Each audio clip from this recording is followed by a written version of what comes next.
My next guest is the founder and chairman of the Financial Services Club, an organization designed specifically to discuss and protect the UK's financial institutions. Chris Skinner is live with us. Chris, let's start out with these comments by Alistair Darling. As you just mentioned, he is promoting a book, but he talked about on the Andrew Marr show on the BBC about all the disagreements that he had with Mervyn King over the course of the financial crisis, and he said this is just, the proposals would give him far too much responsibility. Do you agree with that? Well, during the crisis, obviously there was a lot of catfighting going on between Gordon Brown, Alistair Darling, the regulators and the Bank of England over what happened and why it happened. What Alistair Darling is specifically saying is that if you have economic policy and regulatory policy all under one head, Mervyn King, it's too much power.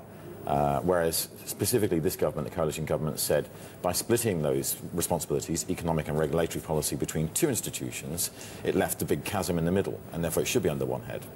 There's a lot to debate, indeed, and the Independent Banking Commission is about to come out with its report this month, long-awaited report. It's expected to suggest that the banks put a firewall between their retail and their investment banking divisions.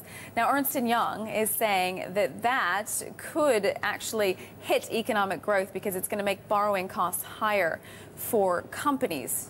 What do you make of that? Well, again, there's a lot of fighting going on between the banks lobbying David Cameron and the government not to implement ring fencing in its current proposed form, and the Vickers report, which comes out this Thursday, September the 12th, saying that you should split these things completely between investment banking and retail. What I make of it is that the Ernst & Young report is saying actually there won't be a big hit on the economy if this proposal goes through. It will impact lending to large institutions, but large institutions can find money markets and funding elsewhere. So potentially in a UK context, it won't actually impact the economy that big. But this is one of the big problems, getting banks to lend money to the wider economy. That's the whole goal of the kind of monetary policy that we've been seeing. And there's an argument over whether that demand, the banks say that demand isn't actually there. And then people are saying, well, actually, they're charging us too much money to borrow, so therefore we won't. David Cameron is now talking about nothing should be taboo as they look towards economic policies. And he's saying, you know, we're just going to have to put more pressure. We're just going to have to force these banks to lend more. How do you see that debate playing out?